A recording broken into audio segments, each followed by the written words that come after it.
Já teda začnu velmi rychle a budu říkat tak, co mě napadne, ale na tom prvním slajdu vidíte vlastně zdroje informací, kde se můžete lecos dozvědět. Já začnu možná tím prvním odkazem.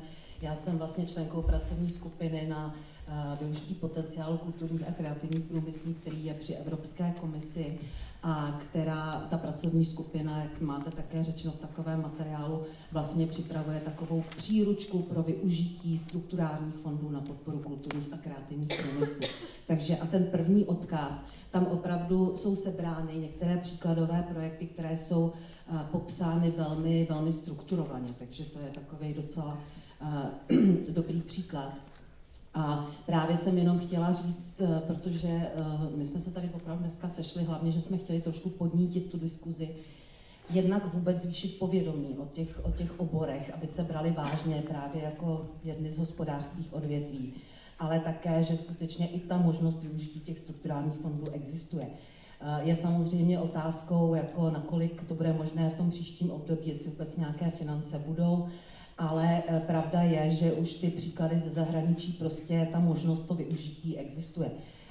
Musím trošku odporovat panu Bartákovi a podobně, že to není možné, protože těch příkladů je už vlastně celá řada. Takže já vlastně si tady právě beru, je to tam právě v těch příkladových projektech uvedené, ale na úrovni celého toho státu.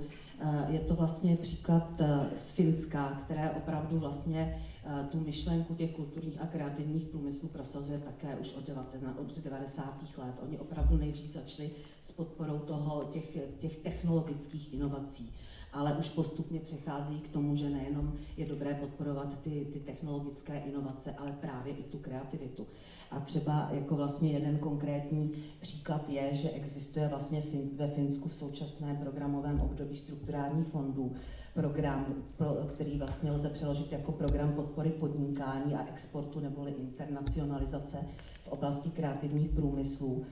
A jeho cílem je teda podpořit právě podnikatelské dovednosti živnostníků, podnikatelů a malých a středních podporů a čerpá vlastně prostředky z Evropského sociálního fondu.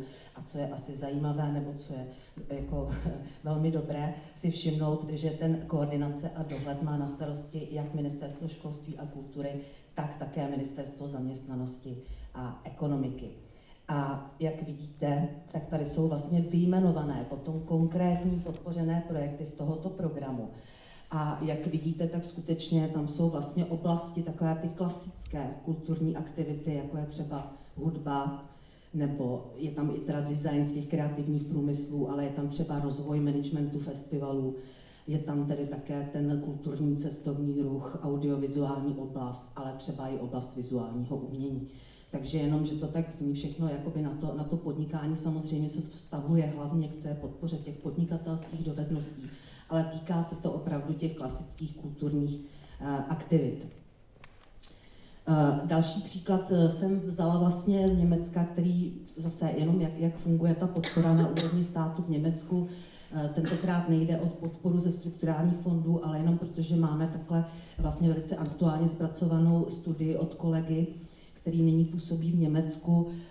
Němci opravdu přistoupili trošku později než třeba skandinávské země, které jsou v tomto nejdál vedle Británie, ale jsou zase velmi pečliví a důslední, takže mapují, zkoumají a vlastně od roku 2007 mají iniciativu pro podporu kulturního a kreativního hospodářství. A tato iniciativa byla založena spolkovou vládou a je koordinována zase Spolkovým ministerstvem průmyslu a technologie a Spolkovým úřadem pro kulturu a média. Takže a existuje vlastně v rámci této iniciativy existuje vlastně 8 regionálních kanceláří po celém Německu, které se specializují vlastně na podporu té oblasti kulturních a kreativních průmyslů. Takže, jak říká kolega, právě vedoucí pracovní skupiny Ragnarsel, který je vlastně prvním náměstkem ministra kultury v Estonsku a který strašně prosazuje vlastně ty kulturní a kreativní průmysly v Estonsku, tak vlastně zjistil, když jakoby jsme psali tu příručku, že úplně co je první k tomu, aby se vůbec zvýšilo to povědomí, aby se braly tyto oblasti vážně, tak na prvním místě není ani to mapování a ten výzkum a zjištění, jak na tom jsme, ale tím prvním jsou ta strategická spojenectví. Už to tady trošku zaznělo a jsem ráda, že to i Marta Smolíková zmínila. Je to právě vlastně ta spolupráce právě nejenom mezi ministerstvy, ale je to samozřejmě i spolupráce na té regionální nebo místní úrovni, městské úrovni, mezi jednotlivými odbory a podobně. A já myslím, že skutečně, jak říkala Marta, že bez těchto spojenectví nebo bez té společné vůle napříč těmi ministerstvy, že se asi v této oblasti moc nepohneme. Já ještě velmi rychle, jak jsme na tom se strukturálními fondy v České republice, já právě protože jsme samozřejmě zvali Ministerstvo kultury, aby se vyjádřilo ne k norským fondům, ale ke strukturálním fondům, ale bohužel se to nepodařilo, tak samozřejmě existuje těch 26 programů, ale vlastně jediné, které jsou takové trošku jako strategicky zaměřené nebo systémově, tak spadají vlastně pod ten integrovaný operační program, kde oni čerpají velice dobře, ale vlastně jsou zaměřené na tyto dvě priority, z té priority hlavně 5.1, což je ta národní podpora využití potenciálu kulturního dědictví. A je to program Vracíme památky do života, v kterém jsou prostě asi dopředu daných asi 17 projektů, mezi nimi patří třeba Vítkovice, projekt Vítkovic, nebo dalších vlastně takových národních center a většinou se jedná třeba o rekonstrukci kulturních památek a podobně. A v té další prioritě vlastně toho rozvoje informační společnosti, tam se bohužel podařilo vlastně podpořit v rámci toho současného programu jenom jeden projekt a to je projekt Národní knihovny digitalizační. Myslím, že Ministerstvo kultury i pro to další období vlastně připravuje projekty pokračující na tyto projekty, to znamená zase vlastně podpora památek nebo rekonstrukcí památek, vytváření nějakých národních center a právě podpora digitalizace, což je určitě velice důležité. Já tady vlastně už velice stručně zmíním vlastně výstupy studie, která také je tam potom je možné ji velice snadno nalézt. A ta byla zpracována v loňském roce a vlastně monitorovala všechny možné projekty, které byly podpořené v rámci strukturálních fondů v rámci Evropské unie. A takovéto zjištění bylo úplně jasné, nebo to sdělení pro mě strašně důležité, že aby ty projekty byly udržitelné, aby měly vůbec nějakou šanci do budoucna právě, a aby vlastně odpovídaly těm cílům té politiky soudržnosti, tak té konkurenceschopnosti a inovace, tak ta podpora té infrastruktury, to znamená ta podpora té takzvané tvrdé investice, musí být doplněna těmi takzvanými měkkými investicemi, což je vlastně investice do toho lidského kapitálu, to znamená právě do rozvoje těch podnikatelských dovedností a kompetencí. A vlastně je nutné teda to opravdu promyslet, navázat, zmapovat, co vlastně je potřeba a pak to realizovat. Já tady uvádím, je to uvedeno v té studii, je to samozřejmě tam velmi tak jako trošku diplomaticky zaobalené, ale skutečně je to příklad Řecka a Portugalska, který jako jediný dva státy, nebo jedni z mála států, kteří měli skutečně vlastní programy na kulturu v rámci strukturálních fondů. A vlastně do té infrastruktury dali obrovské peníze, nejenom do teda obnovy kulturního dědictví, musím říct, nejenom do památek, ale třeba i do stavby nových divadel a hudebních sálů a podobně. Ale bohužel prostě se stalo to, že prostě tyto potom ty budovy vlastně se nemají čím zaplnit, protože vlastně pořád jenom je to takový kolotoč, že když je podporovaná ta infrastruktura a zase ty projekty jsou potom zase postaveny jenom na tom veřejném sektoru, to znamená jenom na těch neziskových aktivitách, tak nejsou udržitelné, protože vyžadují akorát pořád dále jako více a více těch veřejných financí. Takže, a to si myslím, že bohužel je i příklad, dívala jsem se i na projekty Vítkovic a podobně, možná, že to je možné ještě nějakým způsobem třeba upravit, ale vesměs ty projekty z toho Vracíme památky do života, tak vlastně opravdu většinou jsou postavené na tom veřejném sektoru nebo na tom veřejném financování. A tam teda jako vidím docela velké nebezpečí. Ale myslím, že v Brně už vědí, jak na to. A tady je právě takový příklad. Je tam těch příkladů strašné množství v těch studiích. Skutečně těch příkladů už existuje velká řada. Ale tohle vlastně jenom tak jako systémově, jeden z příkladů těch kreativních inkubátorů. Je to první podnikatelský inkubátor vlastně na oblast hudebního průmyslu, na oblast hudby. ale je důležité to, že tam došlo právě ke spojení jednak, která se to, skutečně tam byly ty tvrdé investice na tu stavbu nebo tu rekonstrukci, ale pak, že vlastně i propojují tu, jak právě i v Brně k tomu se chýlí, podporují tu oblast toho klasického umění nebo z těch neziskových aktivit s těmi podnikatelskými aktivitami. To znamená, že vlastně tam mají nějaké zvukové studia, nějaké zkušební sály, třeba i pro oblast tance a hudby podporují tedy jednotlivce, ty umělce, ale i skupiny, ale zároveň tam mají vlastně nějaké jakoby ty inkubační služby, které spočívají třeba v tom, že třeba jsou schopní podávat nějaké právní služby nebo poradenské pro začínající právě firmy o tom, jaká je situace na trhu, mají společně, prostě můžou poskytovat nějaké marketingové služby a podobně. Těchto projektů, vlastně těch inkubátorů, je již v Evropě opravdu celá řada. Mám ještě chvilku? Já jsem tady jenom ještě vybrala na ukázku druhý projekt, který vlastně je z Rakouska sousedního.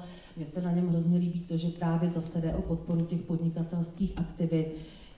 Byl ten projekt strašně levný, šli tam pár vlastně peněz z programu LEADER, což je jakoby vlastně dneska program obnovy venkova. A šlo o to, že vlastně je to vytvoření sítě vlastně špičkových řemeslníků, která vznikla nejdřív jenom v jedné oblasti vlastně Rakouska, dneska už se to rozšířilo do celého Rakouska. A jde o to, že dneska už ten projekt je vlastně soběstačný, protože žije z těch příspěvků těch jednotlivých podnikatelů. Tam šlo o to, že se jim nabídly služby, že se vytvořily nějaké webové stránky, nějaké marketingové balíčky, propojily se to s cestovním ruchem. Oni tam mají velmi přísné kritéria, jak musí dodržovat kvalitu těch svých výrobků a podobně. A samozřejmě také je zajímavé, že těmi řemeslníky už za ně nejsou považováni jenom vlastně nějaký kováři nebo košíkáři, ale i cukráři a prostě další profese. Takže a tady to je ještě úplně naposledy, proč vlastně je nedoceněný zatím, což k tomu dochází vlastně i ta studia, ten význam té oblasti kultury a kulturních a kreativních průmyslů. Pořád je to nedostatečná propagace, komunikace, prosazování. Oblast umění a kulturního dědictví stojí proti sobě. Já myslím, že to platí i pro Českou republiku, protože myslím, že prostě skutečně tady pořád jakoby je ten nesvár, nebo to, jestli se prosazuje kulturní dědictví, nebo jestli se prosazuje živá kultura. Kulturní sektor se nechce prezentovat jako součást produktivní ekonomiky, o tom už mluvil na začátku vlastně Martin Cikánek, že ty kulturní a podnikatelský sektor se opravdu nesnáší velmi dobře, dochází k velkým nedorozuměním a je potřeba s tím nějakým způsobem pracovat a napravovat to.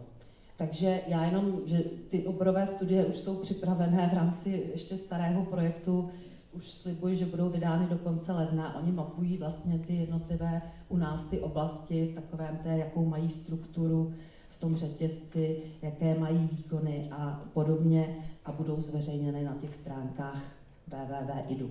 A já úplně na závěr jenom řeknu, protože vlastně my jsme dneska organizovali tento seminář jednak z toho důvodu, že skutečně nám to leží na srdci a že si myslíme, že ty kulturní a kreativní průmysly nebo tato oblast je důležitá a rádi bychom, aby teda vlastně i v České republice se tomu věnovala velká pozornost. Viděli jsme dneska, jako jsem velice ráda, že zde byli vlastně 3 zástupci Ministerstva průmyslu a obchodu. Myslím, že to bylo vůbec poprvé, kdy byli před nějakým takovým plánem, nebo kdy se to povedlo.